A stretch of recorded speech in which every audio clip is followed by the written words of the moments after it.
Have you ever noticed how people get annoyed when someone is emotionally stable? When you don't react, don't get shaken, don't play the game, the world starts to label you as cold, distant, difficult.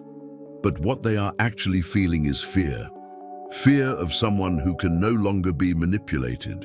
Carl Jung said that true power is not dominating others. It is not being dominated by anything, not by guilt, not by approval, not by the fear of loss. And that's why a truly conscious mind is scary. Because she doesn't need to prove anything. She doesn't respond to chaos. She only sees what others still deny. If you've ever felt that your lucidity isolates you, if you've ever noticed that the more awake you become, the less you fit into the world, then this video is your mirror. Sign up now, because here you won't learn how to look strong. You will learn to become impenetrable. There is a kind of strength that doesn't shout, doesn't impose, doesn't threaten. It simply exists. A presence that disarms those who still live numb. It's the kind of power that arises when the ego bows before the self and the shadow ceases to be an enemy. Carl Jung called this true consciousness, a state in which the soul awakens and sees the invisible theater of the psyche. This kind of human being doesn't need to prove anything because they've already seen everything. They don't depend on applause because they've already died to the need for acceptance. And that's precisely why they're frightening. No one fears the strong for their strength, but for the mirror they become. Consciousness is a cruel mirror. It reflects what others refuse to see. And when someone finds themselves naked before this clarity, the instinct is to attack. The lucid mind is dangerous because it doesn't play the same games as the ego. It observes. And to observe is to disarm. Spirituality, when authentic, doesn't make you an angel, but a ruthless mirror. The fear that consciousness provokes arises because it dismantles the disguise of the persona. Most people spend their lives playing roles they believe to be real: the good guy, the enlightened one, the martyr, the intelligent one. But consciousness, upon emerging, tears off these masks one by one. It's as if the soul's call says, "Enough pretending." And when this inner voice speaks, everything built on the false begins to crumble. This is why so many run away from self-knowledge. Not because it's difficult, but because it destroys everything that was comfortable. Jung said that awakening is not ascension, it's collapse. And this collapse, when it comes, is not pretty. It's the beginning of a rebirth. The old dies, the new has not yet been born. It is in this interval that consciousness provokes fear, because it reveals that the ground never existed, it was only an illusion. This kind of fear isn't what paralyzes, it's what purifies. It pulls you out of spiritual mediocrity, emotional dependence, and the slavery of image. It's fear that makes you go through the dark night of the soul, not as punishment, but as a rite of passage. Those who dare to embrace the light and shadow within themselves awaken to a kind of power that can't be bought or learned from books. It's the power of being whole. When the mind becomes lucid, the unconscious of others feels threatened. They project, calling you cold, arrogant, distant, because they can no longer manipulate you. And that's where true rebirth begins, when consciousness ceases to be just an idea and becomes a state of presence. But this awakening is only the first blow. The real challenge lies within, in the invisible war between what you show and what you try to hide. The human mind, when broken, is a silent battlefield. The ego wants to command, the persona wants to please, and the shadow just wants to be seen. Most people live under the yoke of this inner war, smiling on the outside, crumbling on the inside. Carl Jung said that true suffering comes not from the world, but from internal division. And when this division persists, the self begins to cry out for integration. This is why many feel tired for no reason, confused for no reason, empty without apparent wound. It is the symptom of a fragmented soul. Spirituality without self-knowledge becomes escape. Rationality without emotion becomes tyranny. Between the two, human beings become lost in the labyrinth of their own mind, and the more they try to control the chaos, the more the chaos feeds on the attempt. This fragmentation is what makes the individual predictable and therefore manipulable. A dirty look is enough for them to be offended, a rejection for them to crumble, a compliment for them to sell out. The ego and the persona are like two ministers vying for the throne of the soul. One rules through vanity, the other through the need for acceptance. The shadow, exiled, observes everything from the shadows, and meanwhile the self watches silently, waiting for the day the individual stops acting. Jung saw this split as the greatest enemy of psychic freedom. You can have money, fame, success, but if you're not whole, any criticism will dismantle you. Have you ever seen how people react to a comment on social media? One wrong emoji, and the ego bleeds. This isn't sensitivity, it's dependence on the persona. And all dependence is a disguised form of emotional slavery. Healing begins when you realize how unnecessary this war is. There's no way to defeat what's part of you. The attempt to eliminate the shadow is what keeps the conflict alive. The ego, the persona, and the shadow are not enemies. They are different languages of the same soul trying to be understood. When you observe yourself without judgment, something changes. Not immediately, but profoundly. You begin to perceive the theater of the unconscious, the character who wants to please, the one who wants to control, the one who fears being forgotten. And as this awareness grows, control dissolves. What remains is presence. And it is in this presence that consciousness begins to reorganize itself. But to do so, it takes courage to look into the darkness, because it is there, and only there, that the shadow holds the power the ego tries to hide. The shadow is everything you've denied to survive. The traits your ego deemed ugly, the emotions your persona deemed dangerous, the impulses the world taught you to fear. Carl Jung said that the shadow is 90% pure gold, and that's why few have the courage to dig into it. Facing the shadow isn't about diving into the darkness to lose yourself, but to free yourself. It holds the raw power of the soul, the instinctive energy the self seeks to reintegrate. True spirituality isn't made of lights and mantras, but of silent confrontations with what you swore you'd never be. Repressing your own power is what makes you weak. You don't need to eliminate your anger, your desire, your pride. You need to integrate them, transforming what destroys you into fuel. It's the same energy, but purified by consciousness. Think about how many times you've been manipulated by what you don't accept in yourself. When someone calls you selfish and you rush to prove otherwise, the shadow is at the wheel. When they accuse you of arrogance and you become submissive to compensate, it's the shadow disguised as kindness. People control you precisely by the aspects you reject. Integrating the shadow is closing those doors. It's looking in the mirror and saying, yes, I have all of this, and none of it dominates me anymore. This is the beginning of psychic rebirth, a rebirth that doesn't make you holy but whole. Jung said that the danger lies not in the darkness we recognize, but in the one we pretend not to see. And each time you embrace a rejected fragment, the unconscious calms. It's as if the soul says, now we can stop running. But integrating the shadow isn't a pretty phrase, it's a daily endeavor. It means observing jealousy without justifying it, feeling anger without projecting it, embracing fear without kneeling before it. It's talking to the side that wants to control and the side that just wants to be loved. It's stopping lying to yourself. When you accept your darkness, the light doesn't dim, it intensifies. The energy that was previously used to repress begins to flow, and the world begins to perceive you differently. The people who once manipulated you become disconcerted. Their gaze changes. The silence weighs heavily. You begin to walk with the lightness of someone who no longer owes anything to their own shadow. And it's at this point that the ego despairs, because control begins to die.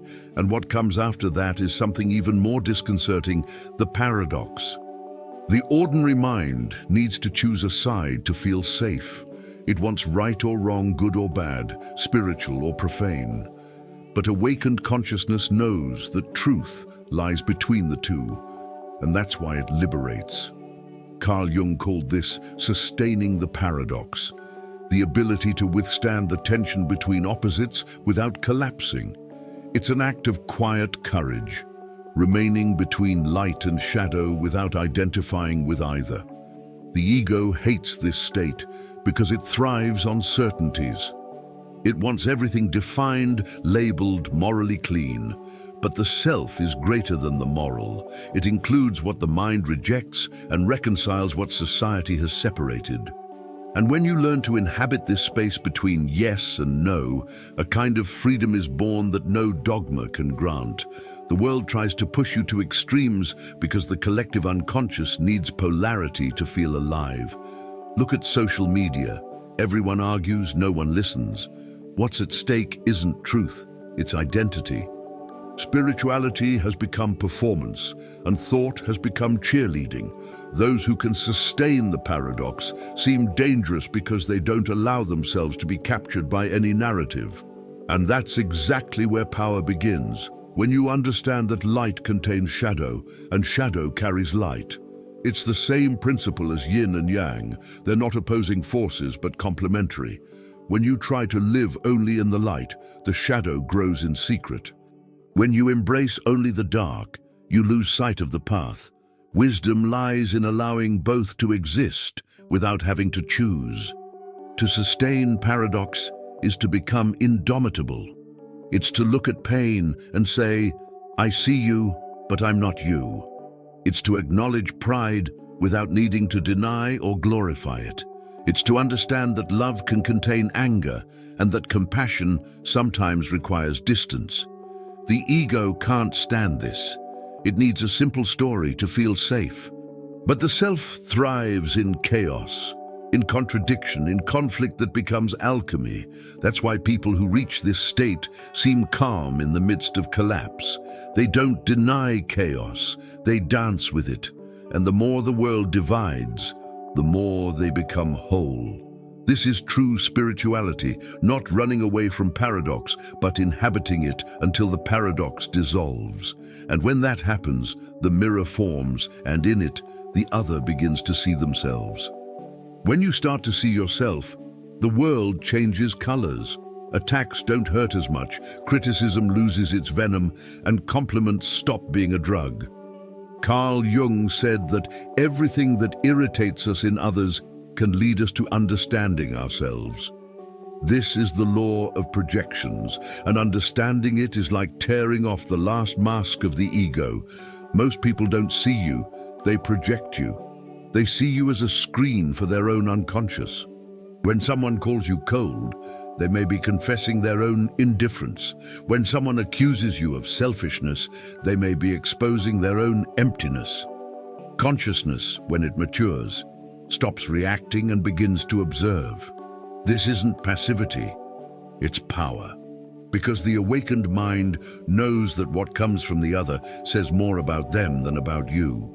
Being the mirror means enduring the discomfort of being hated for what you merely reflect.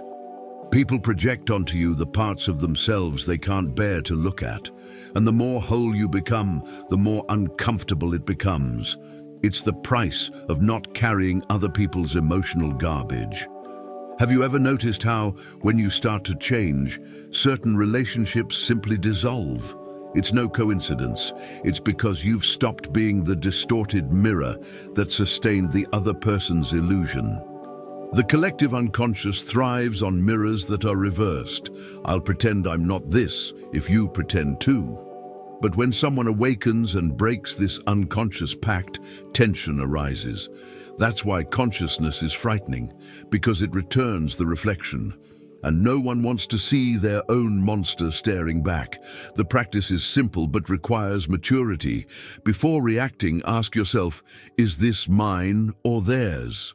When someone attacks you, listen to the tone, not the words. Notice the fear disguised as morality, the envy disguised as advice.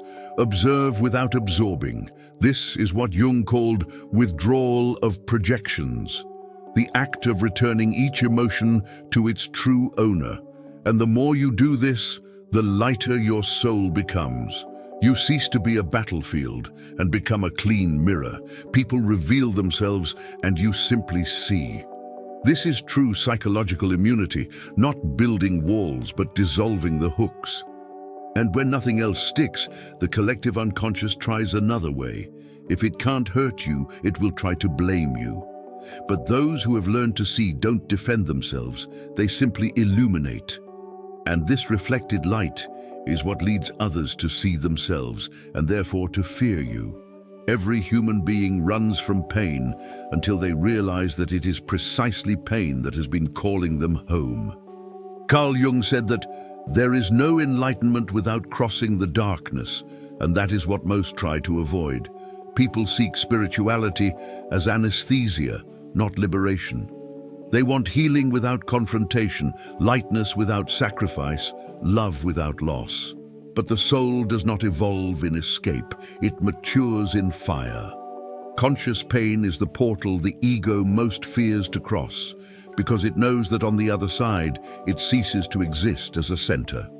When you face suffering head-on, without denial, without dramatization, something changes in the structure of the psyche. The pain that once seemed like an enemy becomes a teacher.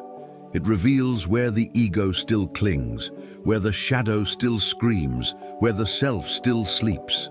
Most people are controlled by the fear of suffering. They obey, remain silent, mold themselves, all to avoid the feeling of loss. And that is precisely why they remain trapped. Unconscious pain is the whip of fate. Conscious pain is the instrument of liberation. There is a vast difference between suffering because life pushes you and choosing to face suffering head-on. The former breaks you, the latter awakens you. Jung called this voluntary descent into the unconscious, the act of diving into the depths of the soul before life forcibly pushes you there. This can mean returning to the solitude you avoid, revisiting the memory that still hurts, facing the mirror you've always avoided. And when you do this consciously, suffering transforms into power. Because true power is not born from the absence of pain, but from intimacy with it. When you've been through hell, there's no longer any threat that can bring you to your knees. Those who have sat with their own shadow cannot be manipulated by fear, nor bought by comfort. That's why conscious suffering sets you free. It destroys the world's emotional blackmail. Have you ever noticed that everything that controls you comes with a threat? If you do this, you'll lose that. Those who have faced loss no longer negotiate their own soul. They become dangerous, not by attacking, but by having nothing left to lose internally. And it is at this point that true rebirth is born, when you understand that the fire didn't come to destroy you, but to forge you. And those who survive this fire begin to feel something new emerging, a silent sovereignty. There comes a time when the soul refuses to be ruled by anything outside itself.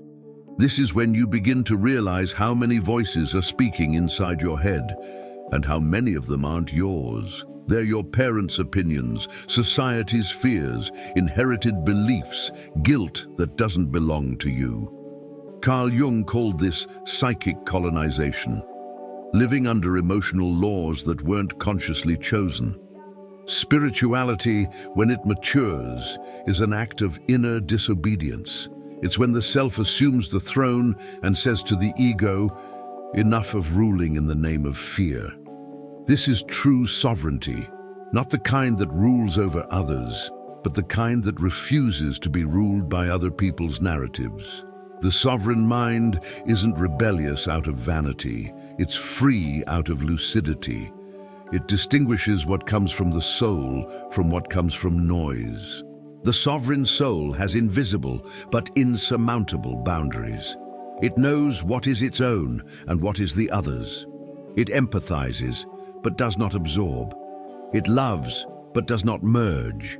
It is a whole presence, not a half seeking a mirror. The ego, accustomed to depending on approval, panics in the face of this independence. And so, those who become sovereign are seen as cold, distant, and difficult to deal with. But in reality, they are simply someone who no longer negotiates their own truth. Jung said that true maturity is when you stop seeking permission to exist. And this is what spiritual sovereignty teaches: not to outsource your peace, not to ask for permission to be who you are. When consciousness awakens to this level, the world tries to pull you back because your freedom threatens the collective prison. Being sovereign isn't isolating yourself, it's governing yourself. It's practicing a kind of psychic hygiene every day, observing the thoughts that enter, the emotions that settle, the desires that infiltrate. Asking yourself, is this mine or was it implanted? This spiritual discipline protects you more than any ritual, because when the collective unconscious no longer finds any openings, it gives up its possession of you, and it's at that point that you cease to be a mass and return to being an individual. The sovereign soul doesn't need to control anything, it simply remains awake. And this vigilance is the highest form of power, because true power is self-mastery. And when a human being achieves this lucidity, something begins to happen naturally. Their mere presence dismantles the illusions around them. The mind that becomes sovereign doesn't destroy, it reveals. And it is in this act of revealing that the final stage of the journey emerges, the mind that destroys illusions. When the mind becomes whole, it becomes dangerous, not because it attacks, but because it sees. And seeing is the greatest act of power there is. Carl Jung said that people cannot bear to be seen as they truly are. And that is why an integrated mind evokes fear. It does not participate in the ego's theater. It sees the script behind the lines, the trauma behind the character, the emptiness behind the persona. When the self fully awakens, the gaze becomes a mirror, and this mirror shatters the masks of those who live in illusion. The presence of someone conscious is like too much light in a room that has always been dark. It dazzles, disturbs, exposes. Genuine spirituality is not about becoming better, it is about becoming true, and the truth, when it appears, destroys. First, the lies, then the identities that depended on them. This kind of mind doesn't need to prove its strength. It is strength. It lives in a state of unnerving serenity. While others struggle for control, it observes the movement. While others are offended, it understands. While the world tries to convince, it perceives. And this perception is the most dangerous weapon there is, because it dissolves illusions without needing to touch them. People who live unconsciously feel threatened by this, because consciousness reveals what they try to hide, even from themselves. This is why those who awaken end up isolated at first. The light that heals also drives them away. But this isolation is not punishment, it is initiation. It is the interval between the collapse of the false and the birth of the real. Jung called this individuation, the process by which you cease to be a reflection and become a source. In the end, the mind that destroys illusions doesn't destroy the world, it reveals it. Every glance becomes a mirror, every word a blade, every silence a portal. People will feel fear, but this fear is sacred. It is the collective unconscious's fear of something it can no longer control. The conscious mind is incorruptible. It doesn't buy, doesn't sell, doesn't react. It simply exists. And this existence is a brutal reminder that there is another way to live, whole, awake, free. When you reach this state, you realize that the goal was never to be admired, but to be real. And reality is always subversive in a world that thrives on lies. So if your consciousness begins to frighten, it's a sign that it's working, because the fear you provoke in others is just the sound of illusions crumbling. And it is from this crumbling that the soul finally breathes. Maybe true power was never about beating anyone, but about stopping fighting yourself. People believe that a strong mind is one that never falls, when in reality it is one that knows how to get up without losing consciousness. Because anyone who has looked at their own shadow without looking away no longer needs to prove anything to anyone. Lucidity is solitary, but it is in this solitude that the soul finds sovereignty. And over time you realize no one fears your strength. They fear what it reveals, because when you become whole, presence becomes a mirror, and few can bear to see themselves for real. That's the beauty and weight of conscience. It doesn't make you superior, it makes you true. And being true in a world that lives on masks is almost a revolutionary act. If something inside you has awakened, if your calm has already started to bother those who live in chaos, then you are on the right track. Sign up now, because this was just the first cut.